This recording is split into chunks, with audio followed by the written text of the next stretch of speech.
So in that case, the Frank should have no effect. Right? It's right outside the field, right outside the field. But actually, if you present Frankers, they have two effects. One, it is increase the response in low contrast, and also it decreases response in high contrast. Okay, so we just say this one is good. This is good for the Gestalt grouping. How about that? Why here? Right. So so we must this kind of data provide a challenge to the numerical model. If you don't understand, if you do not follow the natural physiology model, it says this model, numerical model, is kind of currently the standard model for neural response. Okay, here is that the neural response, the neuron kind of gets excited by the input,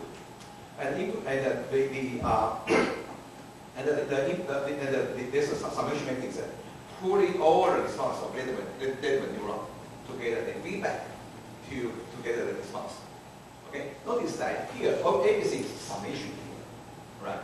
So either the Franker, okay, if it's like video, surely reduce the response here, or it's excitatory and increase the response here. But no matter what, this Franker is constant. So when the target contrast increase, its weighting in the response function will be less than x. So the function will show merge together if you put a plotted on local coordinate. Okay, and so but this is inconsistent with our data.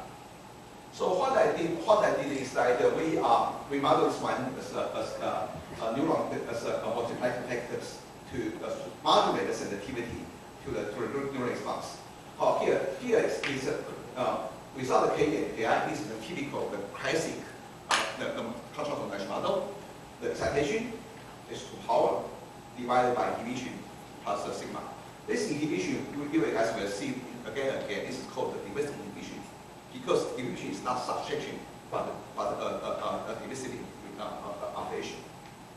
Okay, right. So the presence of Frankers change both the sensitivity to the direct input, and also the divisive inhibition pool. Okay, so this one, the appearance of Franker provide a multiplicative effect interaction to the target mechanism. So how it works? Now, this is the equation. Okay, both E and I is a function of contrast. Okay, without Frankers, the whole thing is reduced to a typical contrast mesh model.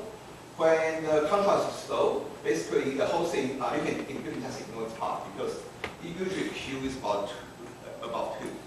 So small increase in I, we have a huge impact on in the denominator. So in low contrast, the I is small compared to sigma. So you can just it's negligible. So in this case, you can just look at this. This is the whole thing reduced to a power function of C. So this is kind of accelerating function here. And high contrast on the other hand, this one is so large, it's much bigger than sigma. The contrast increase maybe 2 log unit. 2 log unit raised to a power 2. That's 10,000 difference. Right. So in this case, it's kind of compressive nonlinearity. Combined together, that's why you get the sigmoid function. Right. That's without Frankers. And with the Frankers basically multiply a number here and here. And low contrast, again, if we ignore the I here, and basically it increase the response here. Right. And then at high contrast, it is influenced by Ke divided by Ki. As long as Ki is larger than Ke, you got extra compressive nonlinearity. So as a result, you can see that it has excitation, precipitation at low contrast, and the separation in the high contrast. Exactly the kind of data we got. Okay, so that's the basic model we use here, and we can also do that in psychophysics. Okay, in psychophysics, basically what we did is that try to the part of the observer purpose is to detect a target superimposed on a pedestal. Okay. So in the case, the subject is trying to see which one have higher contrast. Okay. If a pedestal is different, have different orientation as a target, basically the task is to detect which one have the vertical gradient. And then we do this one in the pieces of the flankers. Okay. So the idea here is that the target threshold, okay, is the target threshold effect the response function of the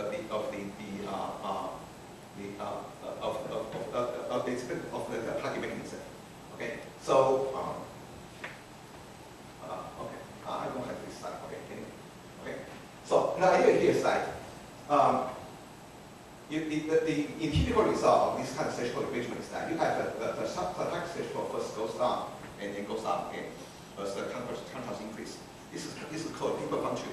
Again, that's the function has been done 100 times in different papers. Okay. So again, for normalized model, it is assumed the Franke effect is additive. Additive, of course, is not unique and not unique. Of course, the high contrast, the easy effect will have much less weighting than high contrast. So two functions should merge together. But if the random is multiplicative, right? It's multiplicative in the additive term is additive in local coordinates. So basically, the whole function will shift up. Okay.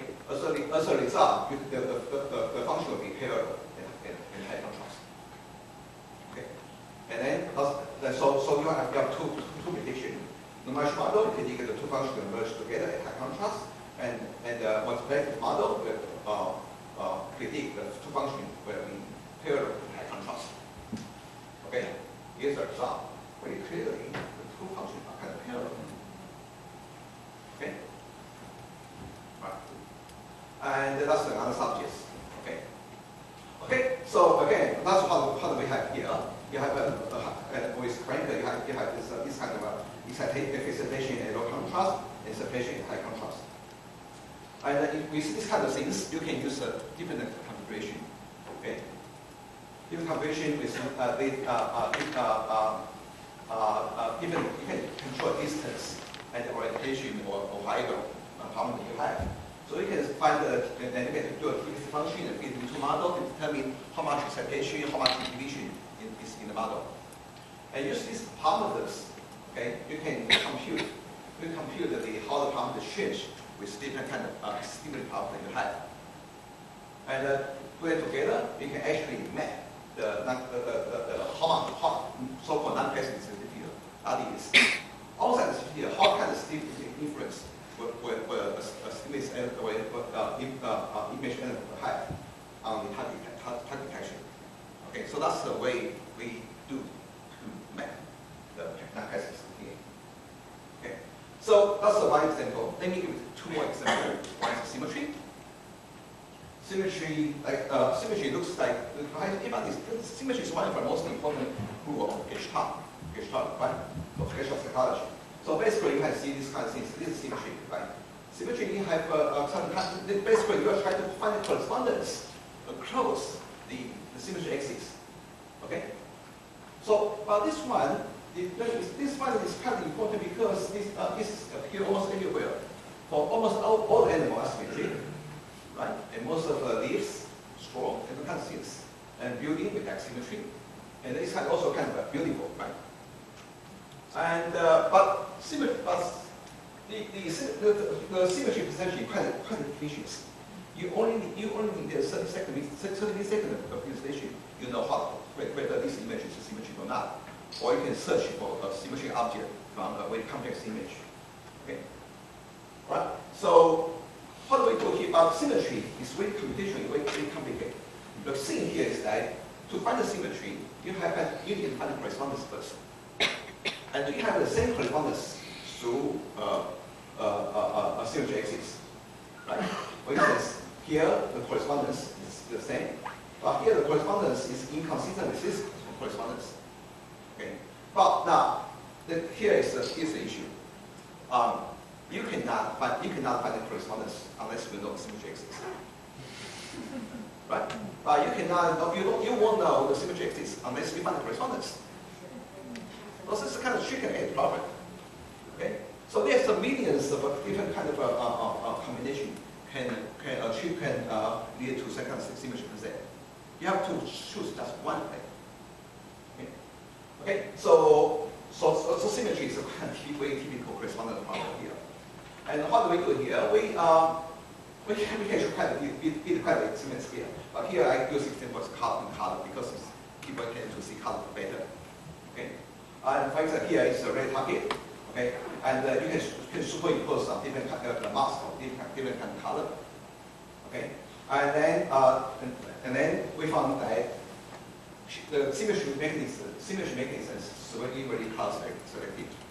If you have red symmetry, it will be influenced by red noise, but not by green noise or blue noise. Okay, right? And so if symmetry is color selective, then that means they actually have multiple symmetric channel, one for each color. All right. So then in that case, if we put a different color in the symmetry index, whether it is easy to see or difficult to see, what's your intuition? More color, more difficult, right? I think most people intuition is that. But actually, the more color you have, the easier it is to detect symmetry. The kind of very counterintuitive, right? So what's going on here? That's the whole thing. The more color you have, the lower the threshold. Okay. The idea is that we just say symmetry is color selective. So that means you have multiple symmetry selection mechanism. Right? Different color. Each color has its own symmetry effector. Okay. And then symmetry effector is influenced. We use noise masking, of course. So we have the components influenced by both internal noise and external noise. Okay. And in the end, univariate, so we have to send this mechanism. There's only one output, pattern symmetry or non-symmetry. Okay. Okay, then that's the typical conversion model here. And what happened here is that, for instance, we take two colors, skin is an example. You have two colors here, right? And then you have a target mask. Target is symmetric, mask is not. Right? And here the target can further separate into red channel and green channel. Right? And noise is also can separate into red channel and green channel. And then for all the response has to combine. For instance, if we want to try to combine all the things together. Okay. So what's going on here is that why it is easier to take the symmetry with multiple color.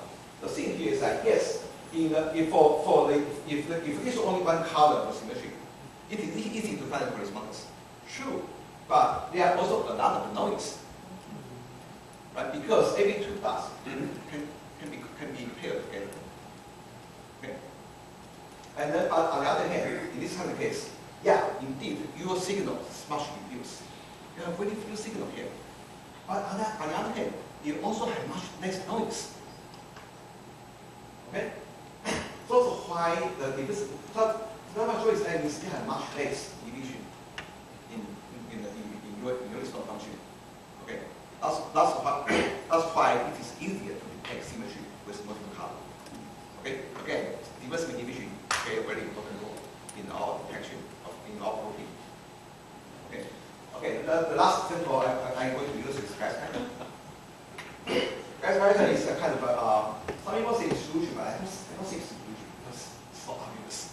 Okay, so here you can see that this is kind of concentric pattern here. It's kind of radial pattern here. But if you look carefully, they are just random dots. Okay, just random dots. They have the difference is that they are composed of dot pairs. They're single dots. And the orientation of dot pairs follows certain kind of mathematical rule. Okay. And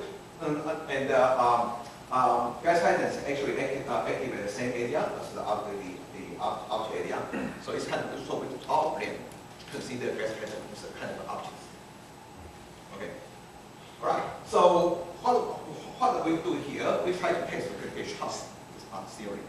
So we try to test here the example I showed here is try to two different Kirchhoff law. One is the Kirchhoff law of similarity and the Kirchhoff law of possibility. Okay. And the approach we have, we created this kind of a scheme.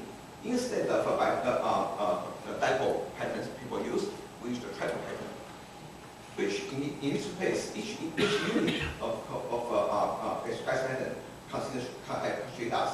One is angle dots, okay, toward the center, and the other have if the subject combine this dot and this dot together, they will see a clockwise pattern.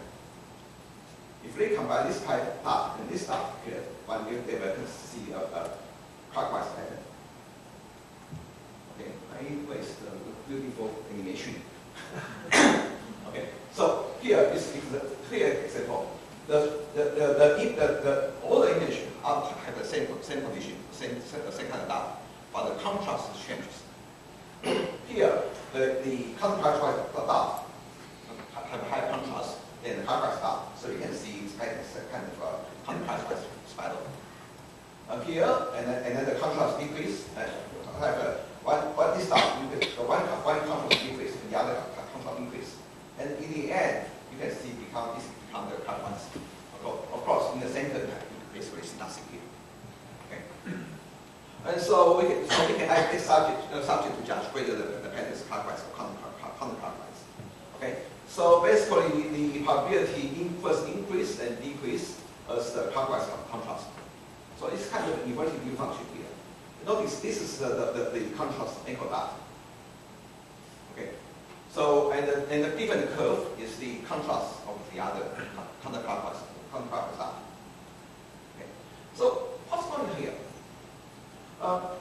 That's one feature here is all function inverted U. The other feature is that the peak of the function increase with clockwise contrast as the counterclockwise dot contrast increase.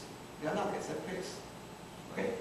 This kind of data provide a challenge to a current theory of the percentage grouping. One is called the energy model.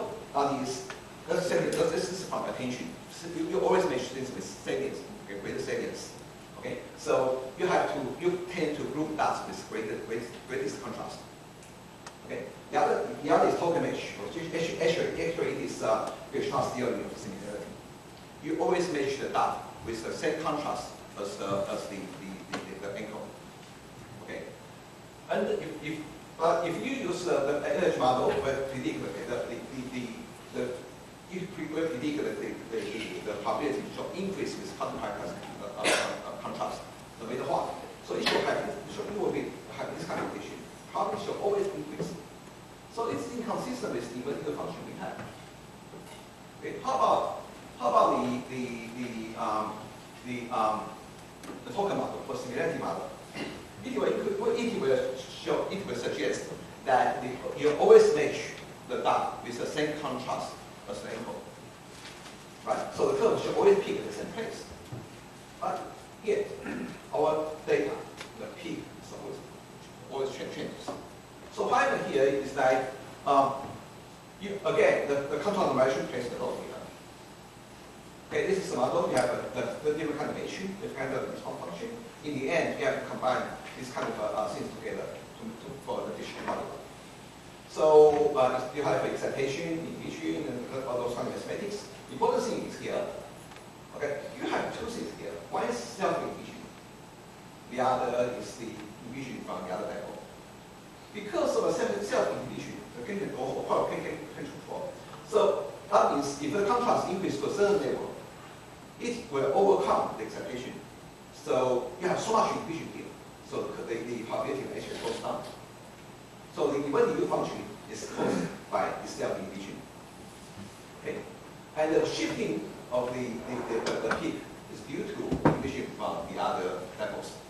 Okay? Because when the other dipoles contrast increase, you have more and more inhibition there. Alright? So you have either a higher high contrast overcome the emission from the other side. Okay, so and then we can do that with distance, which is a possibility. Okay. Again, at low contrast, the result is actually similar to Gestalt, the publicity rule. That means the closer, the greater the distance, the more difficult to match them together. But at high contrast, the effect is reversed. It is actually more difficult to match the dots that are close to each other, and easier to match dots with further distance. Why? Again, because contrast normalization. If I have high contrast, then you have huge, large inhibition. This inhibition will reduce with the increase of distance. Okay. So my conclusion, okay, because we have two things. One is association. You have to associate image elements together. Okay. The other is that you have to remove undesirable connections. Okay. Put them together. The corresponding problem is solved by remove undesirable association through invisible elimination. Okay. Thank you. By these three people. Okay. We have time for questions.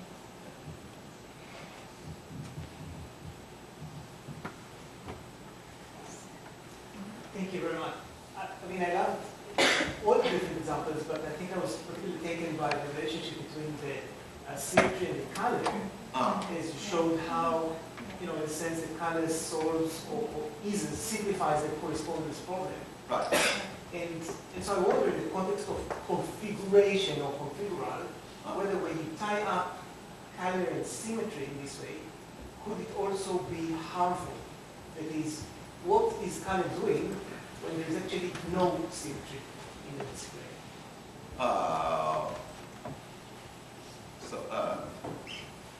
Okay. So how to please again? So yes. So let's in the example, you have presented us a demonstration yes. of how the presence of colors Right. helps us to detect the symmetry. Yes. But of course, I presume, because you also pointed out to passive inhibition, Right.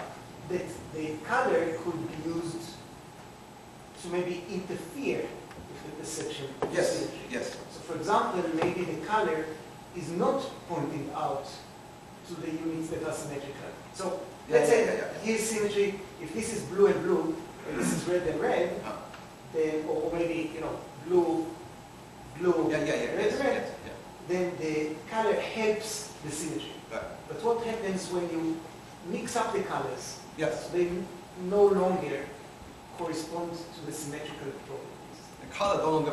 Okay, that's some people do that. The guy in Scotland, George, actually, she actually had experiments which she used she called it intense image color, not intense because she used three color, red, green, and green, blue, those kinds of combination. Okay, here is the deal. If we use a chromatic background, people tend to ignore the color when they do the matching. Okay, difficult but possible. Okay, the thing here is that two kind of information here. One is color, the other is location. Okay, now the location, if you assume, for instance, take a rectification of this. Suppose you have a certain kind of rectification mechanism. Red response and green response are always positive. All right. So in this case, regardless of the color of the pattern, as long as the background is symmetric, okay, you can still match the dots because their color. Okay. Of course, this just a debate is going on here. Basically, the Toronto group, okay, actually they don't believe they are different color channel. So we have a paper going back and forth, like 4 or 5 papers debating this issue for a while. Yeah. Do we have more time? Yes, we have time. Yes, I like the case, the first case, to show the Montlander effect. And then maybe, perhaps, you could clarify a little bit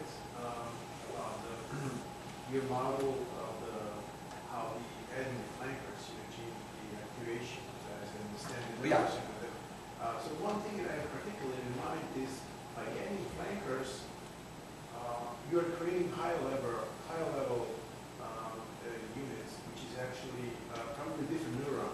If you think of V1 and power of the organization, and so they have all these different sizes of the lines that could be represented, projections of the V1. So by adding flankers, actually, it seems to me that the high-level vision unit has been engaged rather than the one that is actually contained in the original target.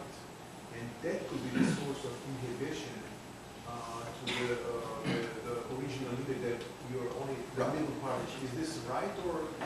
Actually, the when this excitation and inhibition depend on many factors. Okay. For instance, if you use, for example, orientation, okay, you basically got inhibition. Okay. Or you have vertical target and vertical flanker, but it placed on the sides, it's also inhibition. So excitation is very narrow. So only on the collinear axis. So this is really narrow. It actually should give you.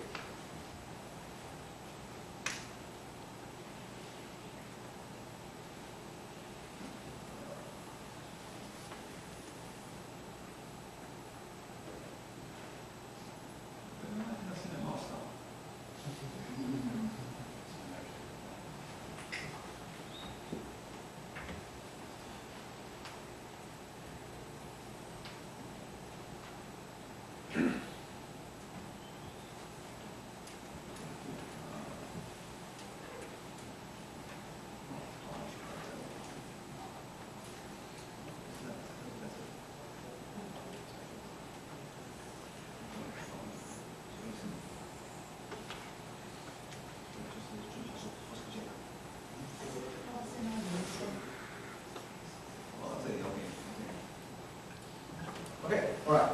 So that's the some people in the actual design technically they call it non-presence field because it's different from human research field. But in say some people call it in psychophysical literature, some people call it associate field.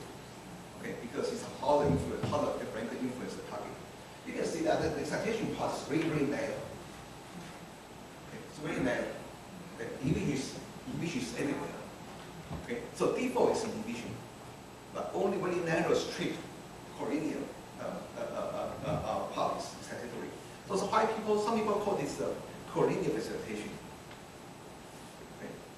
Of course, some people will associate to good continuity, those kind of stuff. That's a very narrow thing, very special thing. Yeah. One question. Fascinating work. I really like it. I would like to encourage my colleagues and me to try to bring some communication between your approach and our approach, actually. So one thing, for example, I think now we have to take into account, I've always thought of inhibition, yes, like what you did with the flankers, but to see that it can also play a role in excluding things as you form against flow. Yeah. That's something that we'll have to start to take into consideration. I think it's very important. I'm also wondering in terms of like maybe evolution of putting together our two approaches, if we might be able to see some of your predictions, equations and so forth as being a kind of a steady state that actually is an underlying simple differential equation, but what ends up in the steady state are very nice curves. And I'd kind of like to see that too eventuated into a dynamic system where there's inhibitions and facilitations and going on. Yeah, I thought about this issue for forever. I never did do it.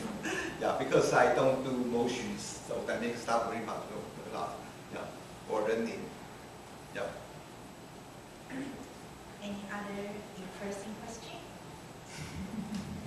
Okay, if not, so let's take back to Chen.